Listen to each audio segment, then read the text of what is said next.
Good morning, good morning. Hi, Johanna. Hello. Hello, friends. Oh, look at all of you. You're so fantastic. You're so great. I slept in a little longer today, friends. I'm a little groggy. Hi, Monica, Catherine. Hi, Wendy. Kate, it brings such joy to my heart that you love Schitt's Creek. Johanna and Patty Parker, I have news for you. I made a mistake. Okay, listen up, my friends. So, I made a little mistake. So, as you all know, woke up in Edmonton. Oh, good old Edmonton. I have my little blanket around me today. So here's the thing, is as you all know, I'm doing, good for you, Kate. Well done. Yeah, so here's the mistake, Maggie. So, as you know, I'm doing my 5 more minutes home learning tips, and I release them on Tuesdays and Thursdays. Okay, so, probably a lot of you are here for that, because in the video on Tuesday, I said, join us for Q&A Saturday at 9 a.m., I just said that because I was so used to saying it. But my Q&A is supposed to be at 11. 9 a.m. is my book club time. So I had a little touch base with my book club yesterday. And they agreed that we would have book club at 11 so that I could do Q&A today, right now at 9. I know. But it was a rough week for me, friends. I know, whoopsie is right. I mean, you are so welcome to stay. We're just doing Q&A for the visual videos. But at 11, I know, confusing, right? At 11, come back at 11, because we're going to do the actual book talk and the updates about, this isn't book club, I know. Johanna, it is for you. It's always book club for you, I know. I know, because I made a mistake, I said the wrong time. So, if you are part of book club, you know that I had a Sega this week with my puppy, who was very sick on Thursday, which is why the video didn't come out. And we had to take him to the vet, and book club got canceled. It was all very dramatic. And so I usually tell my updates to my book club. So if you're in book club, I will let you know that Finley is eating, but he's still not pooping. Poor guy. Oh, so Tanya, the newest home learning video got canceled because I had to take my dog to the vet because he ate something and it was all very dramatic. But this kind of leads me to some updates for my Q&A crowd. You guys are probably the same group of people. Who am I kidding? I don't know, Mickey, of course. I will update book club also again. But I know everyone was very worried about my dog, and so we're still a little worried. But he's eating, which is good, but he's no poop yet. I know. There is a vet on Bowen, but they're not open for emergencies. And we just love our vet so much. The funny thing, though, is that Finley's vet in the city lives on Bowen. It's all very meta. We did buy pumpkin, actually. We bought some pumpkin. So he ate that. So last night he ate chicken and rice, which was really good. I mean, he's got to poop, right? He's eating. You know, it's a really good sign. And he's been sleeping. So I think he's okay. But let me tell you, yesterday it wasn't Finley. We were like, oh, he's feeling better. No, she doesn't. Well, I mean, I'm sure she would if she needed to. But we're trying to, like, not put her in that position to be like, hey, you live on Bowen, come over here. Oh yeah, you guys, all these updates. The other update is that Jessica caught a mouse in our house with little gourmet sandwiches. And so we did another one last night. To my knowledge, I have heard no screams, which means that there are no more mice in our house. Hopefully. I know. No, the pumpkin can work quite suddenly. Okay, good to know, because I think he's eating that for breakfast. And so then last night, okay, here's a little update for all of you, book club and Q&A'ers. Last night, so we're feeling better about Finley, and I had just finished saying to Jessica, oh man, Finley is always the one that gives us heart attacks. Like, Ruthie is so just like, she's like, just gallivanting through life. She's always happy. And right after I said that, she comes in choking from the backyard, and she's doing this, like with her teeth. And we're like, what? And there's blood everywhere. I'm like, oh my goodness, what did she eat? Like a little ninja? And I'm like, I can't even handle this. So we're looking in her mouth, and she's got a stick stuck in her mouth, and she's trying to get it out, and it's ripping up her mouth, and it's bleeding. I'm like, I can't handle these dogs. So just get to like go down her throat and pull out a log. I'm like, Ruthie, pull yourself together. I can't handle both my dogs having emergencies at the same time. Being a parent's gonna be so hard. Anyways, so I don't know if she learned her lesson, but she's fine. We got the stick out, but I was like, why are you making that face? Anyways, I know. I can't handle it. It's so stressful. Okay. So, hi everybody. Welcome to what's supposed to be book club, but instead is live Q&A because I got the time mixed up. But you know what? Here's what's going to happen. We're going to do Q&A right now about our visual video, and then we're going to do book club at 11. So, you are all welcome to join both, but let me just introduce. So, first of all, my name is Shelly Moore. I'm the host of 5 More Minutes, and I'm doing little videos for home learning, but I also do a book club. And right now our book club is Potlatch's Pedagogy, Sarah and Robert Davidson. So we'll talk about this at 11, because I actually did my reading. I couldn't read because I was so distracted. So the Q&A portion, hi friends, is for book club chapter 1. Now, for my Q&A people, I got some updates for you too. Okay, because you probably noticed that Thursday, there was no video.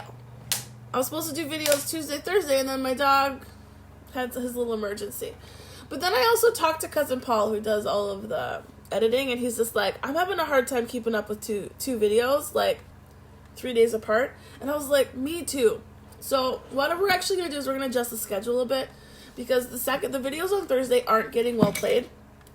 And so I've kind of made an executive decision, okay? Yeah, exactly. I love the first time video. We're going to talk about it. So what we're going to do, friends, is just to kind of give us all a little breather, is we are going to do new releases on Tuesday, because those are getting people are watching those ones. And then we're going to do Q&A on Saturdays, and I'm not going to release a Thursday video. But what that means then is that you're going to get longer you're going to get videos for a longer amount of time, because we were supposed to end at the end of June. This will take us into the summer. So we'll stay connected for longer, but I'm just having a hard time keeping up, and so is Paul. So we're going to do videos released on Tuesday and live Q&A on Saturday at 11. There's just so many things I'm juggling, okay? So Tuesday release, which means there'll be a new video on Tuesday, okay? So that's going to help me keep up with my life, Paul keep up with his life, and to keep us connected for longer. Does that work okay? What else? Book club. Okay, did that. New schedule release. Okay, so let's talk about, I know, it sounds a little bit more manageable. Totally. And then we can talk in between each video instead of trying to talk about 2 videos at one time. Right? That would be so confusing. Hi, Paige Fisher. Nice to see you. Okay, so, thanks. Honestly, you guys are always so supportive. I appreciate you so much. Okay, so this week's video was called First Then. Now, First Then does not come without controversy, as we all know. There are, in fact, all of the the videos that I have been posting that are connected to videos are actually very, they've all been misused, okay? Like, visuals are designed to, help people be successful through their day, but all of them have turned into very much compliance and coercion strategies. And so part of the reason why I chose to do a series of visual videos is because it is such an important strategy, but I'm hoping that there is a thread that you're picking up in these videos that we need to be really, really aware of how we use them. they cannot be used as a strategy to increase power difference. Okay, they're a communication strategy. They are not just to force people to do things. Okay, and I remember when we had a book club with Jodie Carrington, and she came on and she says, part of the tricky part about knowing people's motivations is that it falls into tricky behaviorism territory. And so the example that she talked about was, she's like, I can get you to do anything I want if I know a strong enough motivator. So she said, like, if your wife was at risk, or, you know what I mean? Like, you would do anything. And I'm like, absolutely, absolutely. And that's not what we're trying to do with kids. We're not trying to find things to force them to do anything. This is more about how do we make sure, this is all it is. How do we make sure that what we're communicating is being understood, and what kids are communicating are being understood by us. It is simply a go-between communication support. It is not a power imbalance strategy, okay? And this is so important. Behaviorism is so hard to shake because special education is rooted in it, right? And so this is going to take a lot of unlearning and a lot of practice, okay? And so I am a big believer of visuals, but I am more of a let's use visuals as a bridge, exactly, Maggie, or as a way to co-construct routines, co-construct sequences with kids as opposed to for them. And when I realized that, it changed how I do so much with my kids. And sometimes it would take longer to do things, but the buy-in was night and day, okay? So it's specifically talking about this first then schedule. This one is sometimes the most controversial because it's like, first you need to do this and then you can do your carrot, right? And it could be the most coercive strategy. So we do not want to use it for that, okay? And so I'm hoping that, knowing kids' motivators is important, but it's not about using them against them. It's using them to help them balance, to help them organize, to help them know that there are going to be things that we have to do that we don't want to do. But there's ways of managing it so they're not so hard. But at the end of the day, it's still kids choosing to do hard things as opposed to us making those decisions for them, okay? So I got some really good, I got 2 really big questions and a lot of great comments about this. A lot of people were really appreciative of the talking about the compliance piece, right? Like, we need to really avoid that. And so some really easy ways to avoid the compliance piece. And someone actually mentioned this on the Facebook page. They said, it's organized kind of by what you want to do and then what you don't want to do. Yeah, Maggie. So one of my examples was, I really want to garden, but I really need to write. Right, and I know that, okay? No one's forcing me to do this. I chose this journey. Sometimes I wonder why, but I need to decide every day, okay, well, what's going to work for me? Do I want to start with work or do I want to start with gardening? And I think that's one way that we can really kind of push against the carrot mentality, which is, okay. So there's 2 things there's one thing we need to do and we're going to balance it out with something we want to do. What should we start with? And I used to do this with my kids in school because we would call the motivating activity a choice activity. And the work, we would call it, our work, which still embedded choice, but that's what we call our work and our choice. And so I would say to my kids, okay, so what do you want to start with today? Do you want to start with choice or do you want to start with work? And some of my kids knew they wanted to get their work out of the way, but some of my kids were just like, okay, I want to start with choice. And I'd be like, cool. So how long we're gonna, so sometimes you have to kind of prep them with the transition because that's a different strategy. That's one we're going to talk about on Tuesday, actually, is how do you transition away from something that you want to stay on, right? But, if it didn't work, so if, say, for example, if students I want to start with choice, but then they didn't do their work, that's a conversation, right? That's okay. So I noticed today that you chose choice first and you had a really hard time transitioning off of it to come to your work. Why don't we try doing work tomorrow? Everything we're conversing about. We're involving them in the process all the time. First then is simply a way to organize what we need to do and what we want to do. Exactly. In the moment we catch them. It comes back to that presuming competence thing. Kids can have these conversations, right? Yeah, no, so Mickey says, the way you explain that both the first and the then need to be constructed rather than the first is the compliance. Yeah, so I like that too, because then there's always a choice in it. And sometimes we get really like over focused on the activity. So I think the example of making the bed, right? Like if a kid just refuses to make the bed, all of a sudden you're in a power struggle. But the goal isn't necessarily to make the bed. The goal is to like contribute to your family, right? The goal is to pick up after yourself. The goal is to be a part of what maintains a house. And when you actually look at the goal and take a step back, you realize that there's so many more ways that you can meet that goal. And sometimes just looking at it as a goal and not just an activity immediately removes the power struggle. So if I have a kid who's just like, you don't want to make the bed? Okay, well, what else? Here are other options. So actually co-constructing the work too. Thinking about an 8-year-old with limited speech. So this strategy is designed for kids who have limited speech because we're showing them the visual options. And so they can point, right? They can point. But if a student who has limited speech doesn't want to do something, but they can't communicate it in words, that's going to come out in behaviors. And so often what we were kind of taught to do was, nope, put your foot down. They got to do what you told them to do because you are the adult and they're the child. But I mean, like, it's just such archaic thinking, right? I've seen kids very young and kids who have very complex disabilities engage in these processes. They just often aren't given the opportunity to do that, okay? And so if kids aren't communicating through speech, then that's why the visuals are helpful, because visuals can be a way for them to communicate to us, but also a way for us to communicate to them. Nowhere in there are they supposed to be compliance strategies, right? So I'm hoping that got picked up through there, but those were kind of the big two questions, like, are we allowed to flip them to be work choice? And I'm like, absolutely. Get the kids to be a part of that though, right? Just be like, hey, what's going to work?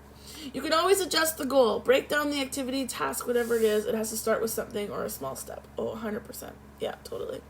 And we want to give kids like the satisfaction of knowing that their job is completed, right? Because that also communicates that like we're being responsive to them and just being like, you know what? I see that this is hard, but we can do it.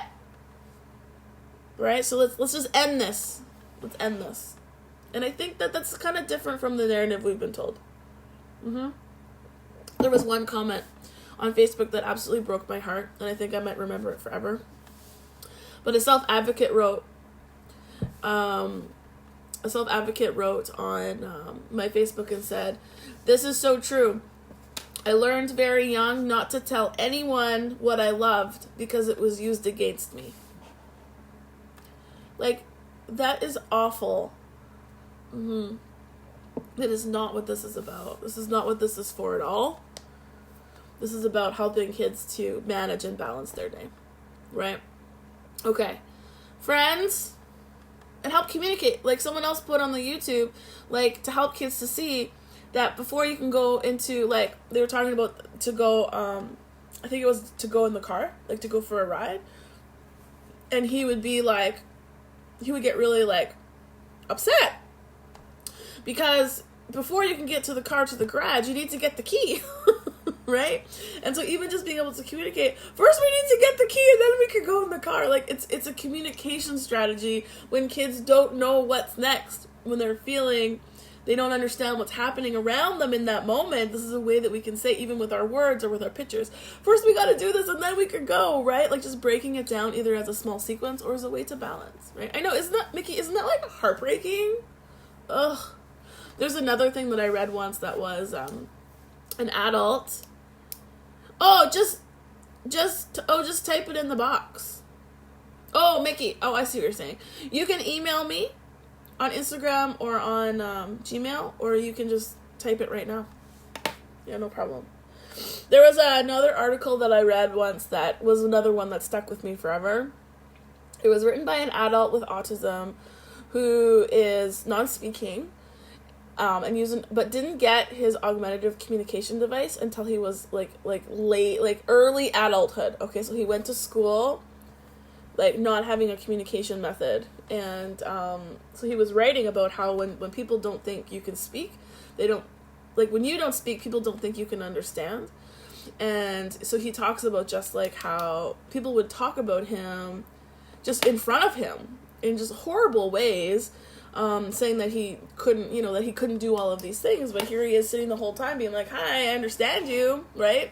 But he has a line in there that totally hit me, and he said, I just wish that, because of course he was in a self-contained classroom, like parked in the corner, and he says, I just wish that people gave me the right to not understand, and to be in situations where I may not have understood, but that's not up to someone else to decide, right? Like, just allow me to go to any and all opportunities and allow me to decide if it's something that I can understand. But if kids aren't physically in locations with their peers, then they're definitely not going to understand because they're not physically there, right? And I've always kind of like held that one close to my heart. And after I read that, because a big kind of pushback I would get in inclusion in secondary was, oh, well, they don't get it, they don't understand, and so then they would get pulled out, and I'm like, well, how do you know they don't understand, right? And so then I realized, this is a big learning for me, is that there are some kids who may never be able to tell you what or if they're understanding, but I've never met a person who can't tell me that something's not working, right? Like if I put a kid in a class and they don't like it, they will let me know. And so I kind of like thought to myself, okay, and I said to all my staff, I'm like, we're going to put kids into every context. We're going to put them in all the classes, physics 12, I don't care. And we're going to trust the kids to tell us if this is not working, because every single one of them can tell us when they don't like something. So how about we just trust them that if they're not telling us that they don't like it, that maybe they like it. I would tell them, I'm like, listen, if you hate this, you just let us know. And let me tell you, they didn't. They loved it. And you know why I know they loved it? Because they didn't tell me that they hated it. Honestly. And so that's what people will be like, how do you know they're getting anything? I'm like, I don't, but that's not up to me to decide. And I would be like, I'm giving them the right to not understand something. What is someone going to say to that? You can put that in your pocket, you guys, right? Anyways, we're getting off on a little rant tangent. Okay. Are there any other questions about the first then? I think it just takes practice. Honestly, I just use my hands sometimes. I'd be like, first then. Right? Because sometimes people just need, like, the structure of first then. Today's going to be a hard day because I need to do a lot of writing today, and I just bought new wood for new power boxes, new garden boxes, and so I want to do that, but I also need to write. So today's going to be a day of first then. Yeah. Debbie, thanks so much. The goal is to fade away. Totally, 100%. I also like what Kristen Wiens said to me once. She's just like, think about visuals as a watch. You don't look at your watch all the time, but you look at it there if it's a reference. And so even just having them visible is going to really help. How do we change other people's minds about what first and then shouldn't be? Honestly, Kate, what I find is the biggest strategy to help people understand and unlearn behaviorism is by modeling. And just to be like, okay. Oh, was it you, Maggie? Yeah. Sorry, yeah. No, yeah. Maggie, thank you. I talked about that in the video. I'm like, oh, that's so good. Thank you for telling me that. Now I can source you properly. But to model, and I've been known that if a kid and an adult are in a power struggle, a really good strategy sometimes is I'll say to the adult, can I take over? I'll just step in. I'll just be like, can I take over? Because sometimes the power struggle is getting so big that no one's going anywhere, right? And now Kristen does have to drop the rope, right? Like you gotta let go of the cord. And sometimes that causes a lot of tension, but at the same time, like modeling, and at the end of the day, the kid, everything we needs to be in the best interest of the kid. And if a kid is distressed, I will step in, because that's more important to me than attention with a colleague. Does that make sense? But it also requires a debrief, right? To be like, okay, so let's talk about what happened. What happened? How could we, right? How could we, I'm finding science is harder than humanities. That's so funny because sometimes humanities people say, "Ew, this would totally be easier in sciences." Honestly, it kind of just depends on the teacher. Like, if you have a teacher who's like really uses visuals and hands-on activities, science can be a blast for kids, right? In the same way that if you have a teacher who's a humanities storyteller, kids love that stuff, right? So sometimes it just depends on... I find sometimes the hardest one is math, is because math is so linear. People think that math is linear sequential and you need these prerequisite skills. But honestly, I've come down to, like, it sometimes depends on the community, and so it's about helping teachers. It's about helping teachers to teach in ways that are more engaging for all kids, right? Which is what I find is a hard time in high school, because high school teachers weren't taught to be engaging. They were taught to be delivers of content, right? Sitting with the winners, yeah, totally. The skill building, baby steps, right? But modeling is where you're going to get the action for sure. Mm-hmm. And sometimes just having those hard conversations to be like, I don't need to be in this power struggle. Like, helping people to be like, do you know the strategy is called 5 whys? And it's, if you're having a conversation with someone and they're having a hard time unlearning something, like they're having a hard time letting go of something, you just keep asking why. So if I'm having a conversation with someone and they're just like, but they need to listen to me, so that's why they're in a power struggle, I'm like, yeah, but why? And they're like, because I said so. And I'm like, but why is that important? And eventually, if you ask after 5 times, you realize it's not about the kid at all. It's about an assumption that we've held on to that we need to let go of, right? But just that continuing, that like questioning, and just be like, why is it important for you to win a power battle? Like, why is that important? Like, really, really search down there and ask yourself. Because there's ways that you can still meet a goal that doesn't mean you have to engage in this escalation, right? I don't know. The more that I learn about self-regulation and like, how kids are always they're always regulating, right? It's just whether or not they have efficient and effective strategies. And so the more that I learn about it, the more that I'm realizing is, how do we bring kids into these conversations to teach them the strategies, right? Like, rather than assuming they can't do it. Brooke is switching to a new school this year, and they are using an inclusion model like my last school. I'm so excited to utilize the amazing resources. It's so possible. I work with some really prickly old school educators and EAs. I know. Honestly, sometimes, well, it is. The hardest part of inclusion is the adults, right? But Kate, you know what? We're going to stay connected all year. And we're going to fill up our cups, and we're going to go out there, we're going to model, and we're going to push back, and we're going to be like, no, this is possible.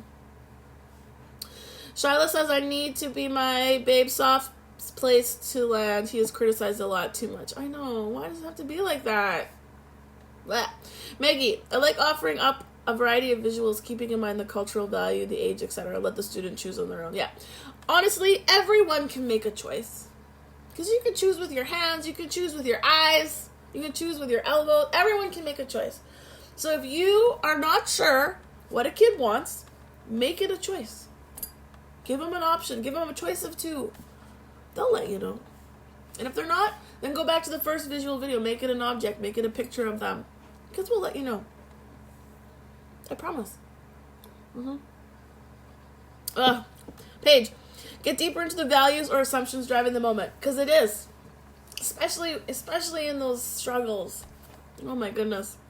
I remember someone told me once, they're just like, Shelly's soft. And I'm like, well, I know I'm soft. But they're like, she lets the kids get away with whatever they want. And I'm like, or we just find a way to be joyful at school. Because they still like did what they needed to do. Right? I made a visual for a child that was the Oilers locker room, and he loved it. Yeah, that's the other thing too, is you can bring in what they love onto the visuals, which is love. Anyways, I'm hoping that people who watch those videos are also watching these like conversations, because I think that these are we're walking them up for the role models, and there's no timetable for life. Totally. No, I know. We're all called soft. You know what? I'd rather be soft than hard. Let's be real. What about people who want to keep their power and don't see it as an issue? Well, what I have noticed, and Kate, you know what, part of this too, and I hate to tell you this, is this also, people think, because this happened to me. Yeah, I know, Kate moved to Nicole's school. People often think, this happened to me a lot, because I look like I'm 11, is people who are older than you think they know more than you, right? And so there's a little bit of ageism that often happens. And so you have to be, there's a couple things I'm going to tell you, Kate, okay?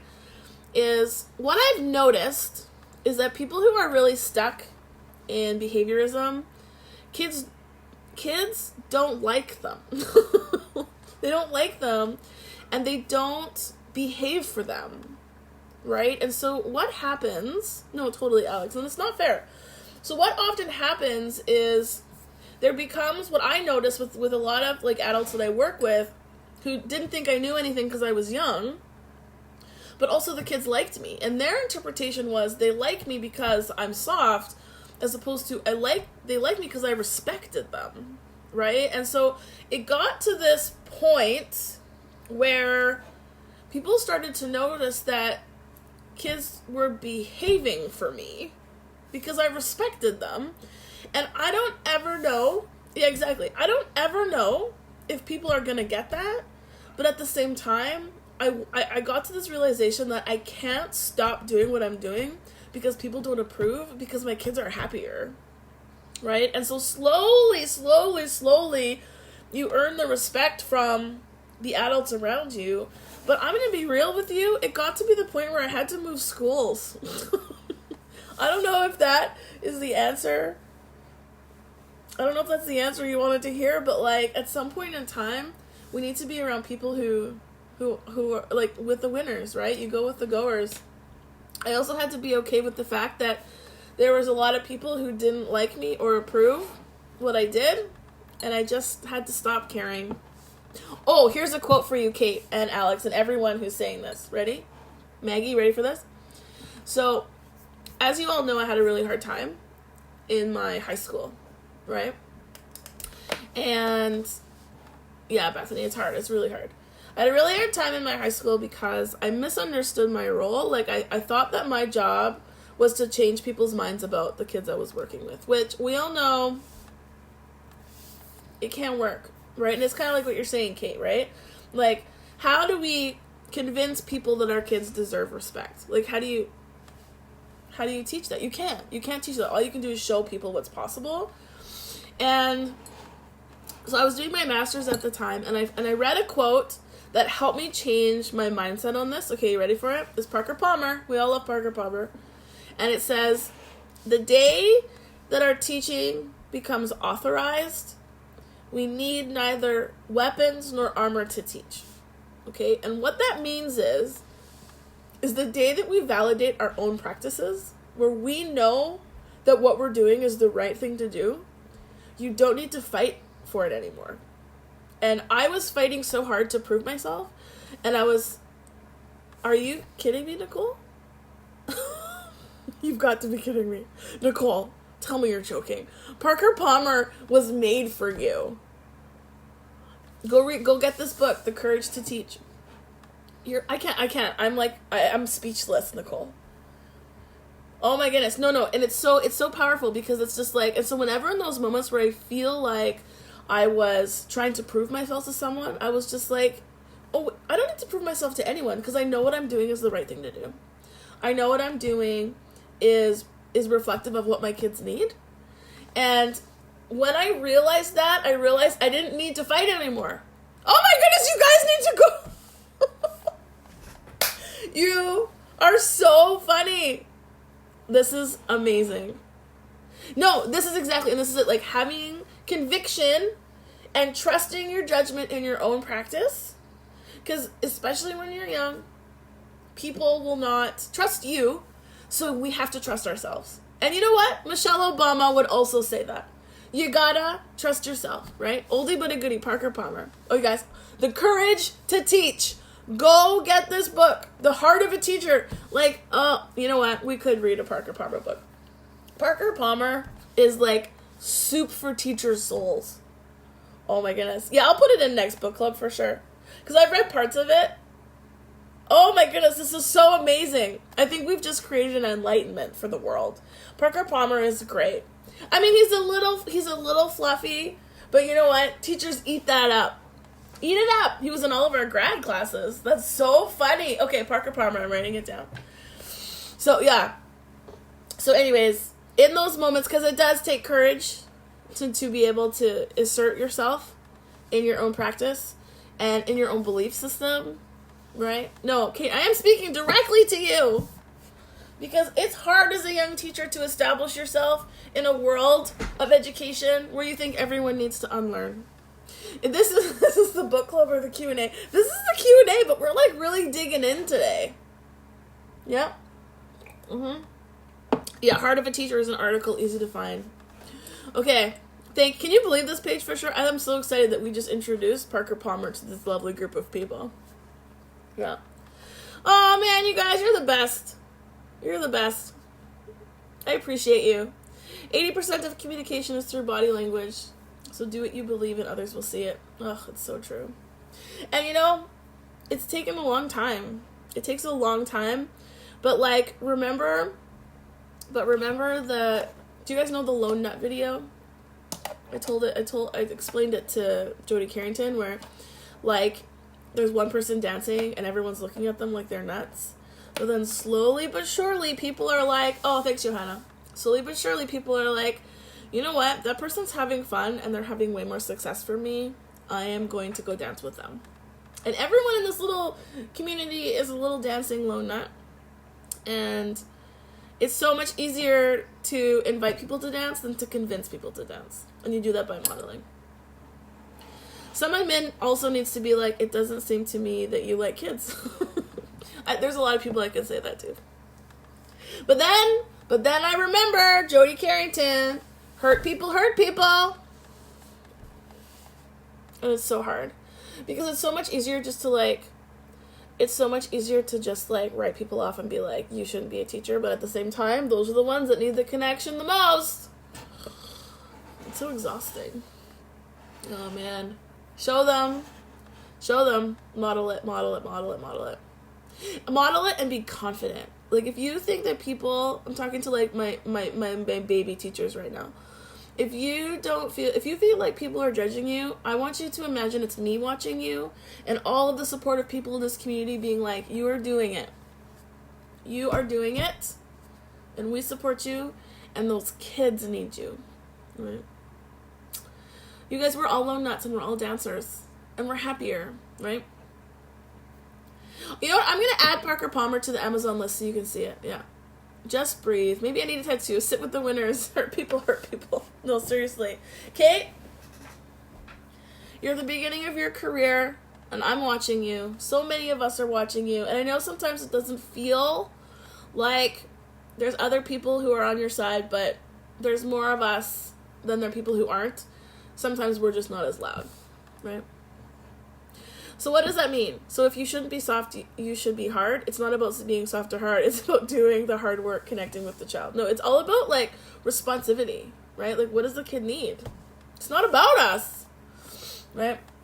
Sometimes people are going through hard times personally, and it shows in their professional life. And that is so, so, so true. All of us are growing. You guys, education is hard work. But it's never the kids, right? Yeah, we need the dancing and the lone nut shirt. We need so many shirts. Ugh. You know what? But it's conversations like this that are going to help us, to keep us to stay connected. Kids first. Kids first. Period. Oh, man. Okay, my friends. This was a good check-in. This was a really good check-in. Really good questions. We do this every Saturday at 11. Even though today it was a weird day. Every day at 11, come join us. And we're going to talk about videos and questions and, yeah, peanuts not allowed. Maybe a lone almond. Yeah. Oh, you got a cricket. Watch some YouTube videos. It's amazing. You know what, Kate? We're connected. I'm not going anywhere. We're going to even if we only do live book clubs once a week, I need this too much for me to let go of it. Right? I feel like I know you guys. No, for sure. Cricut is so fun. Okay, here's my last funny story of the day. So, I got a Cricut, and Melissa, who's on here, comes over to help me use it, and I'm having so much fun. Like, I am passionate about my Cricut, okay? And so I put on Twitter, I know, I love our bumbling bunch. I put on Twitter, I got a Cricut. I'm never going to finish my PhD now because I was kidding. It was a joke. Within minutes, my mother calls, Shelly, what is a cry cut? And why aren't you finishing your PhD? I was like, no, ma. No. She's like, why are you crying? What are you cutting? It was so funny. My sweet little mummy. Yeah. Oh, yeah. I got a Cricut. It's so good. Okay, everyone. So that's our little check-in for today. 9:43. I love these long ones. These are good. Check-ins. So come back next Saturday at 11. Or you can come back today at 11 and we're going to talk about book club. We're going to talk about potlatch as pedagogy. And I have a good update for you for that one. Woo! Dramatic. Okay, my friends, I will see you later, or I will see you next week, one of the two. Tuesday, we'll have a new video, our last visuals video, and then we're getting into some literacy strategies, which is so exciting. I know, I only talk about using it. I need to use it more, but... Okay, you're amazing. I'll see you later. See you in a few minutes. We're reading chapter 1 today. Okay, bye, everybody.